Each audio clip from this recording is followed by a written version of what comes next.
Hey guys, what's up? Welcome back to yet another video. Ever since the leader of EFF, Julius Malema, said there was a military base in Botswana. We said there was a military base in Botswana of the US, and that we need a regime change in Botswana so that that new regime will tell the US to remove its base, because that base is a threat to the security of Southern Africa. USA military base in Botswana that needs to be shut down. I would have assumed that this military base is not secretive or is not a secret if Julius Malema knows about it. But a lot of people who say the military base is there, I have questioned them. I have sent questions, and many of them don't reply because they are only, I guess, saying the exact same thing that Julius Malema has said. No extra information about this. And I had somebody who said, they used to work at the U.S. embassy and they know that the military base is there. But I'm like, okay, where is it? Like the location of it? Because it's one thing if the military base was a secret and nobody knows about it. But if people know about it, then it's not a secret. We should be able to locate it, right? Like we should be able to walk in. You should be able to drive in Botswana and see a sign that says U.S. military base. 10 left or something. But there is no military base in Botswana. I've said this so many times, and it seems like every time I say something, I see a new video popping up saying the new president of Botswana has closed the USA military base in Botswana. And I'm like, okay, I guess I gotta make another video because it seems like people just repeat the same thing that other people have repeated. Even though you tell them the truth, you won't see them acknowledging that, oh, okay, we have actually made a mistake. There is no military base in Botswana. I said this before and I'm going to say it again. Yes, the USA as a superpower in the military space has classes, has trainings, has programs that they do to help other military around the world.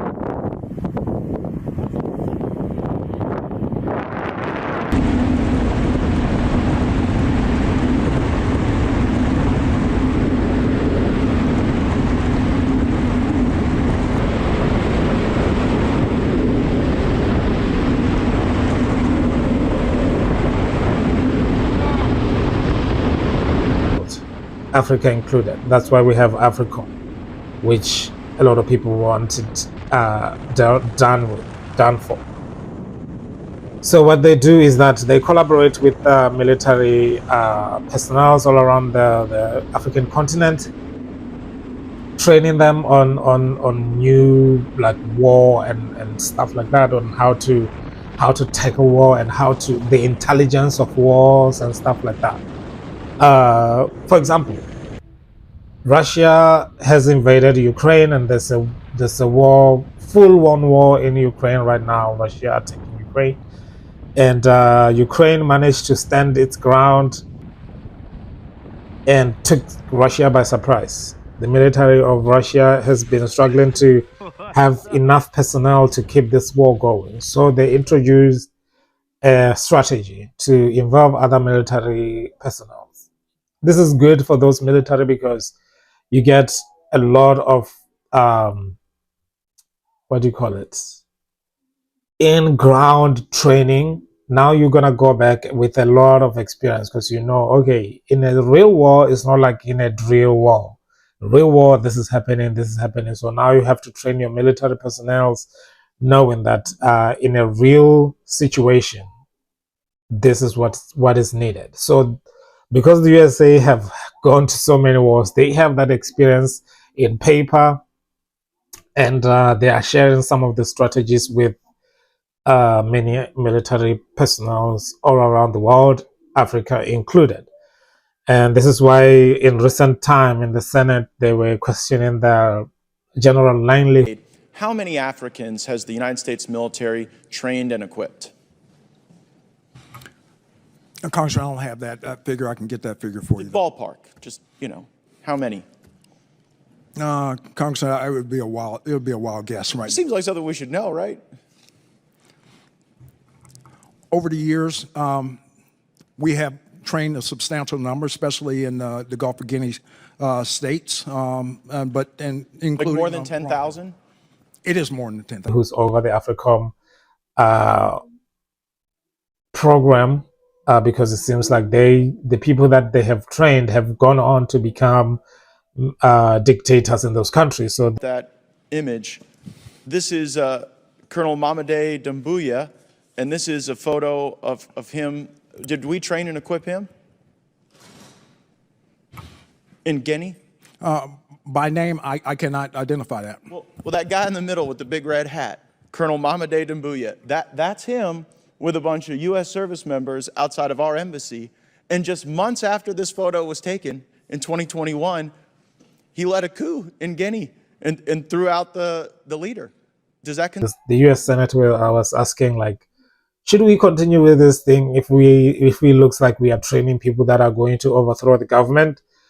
So that means those people have enough experience and to know how the government works. And in terms of when the president of the country is not there, what can the military do to keep the country going forward?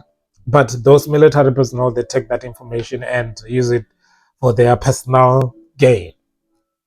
And I think the president of Mali right now was also trained by the AFRICOM. So I don't know.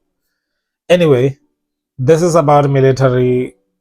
This is military strategies of Botswana and the USA. Maybe that's where the confusion came from, because they saw American militaries training the Botswana Defense Force, and they thought, oh yeah, obviously they have a base there. But it was not a base, it was just like a collaboration and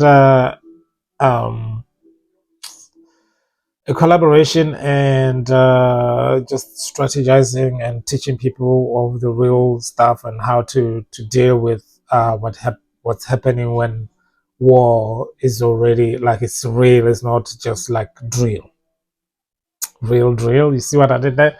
Anyway, thank you so much for watching this video. If you see another video popping up about Botswana base, just know that it's fake. I'll see you guys on the other side.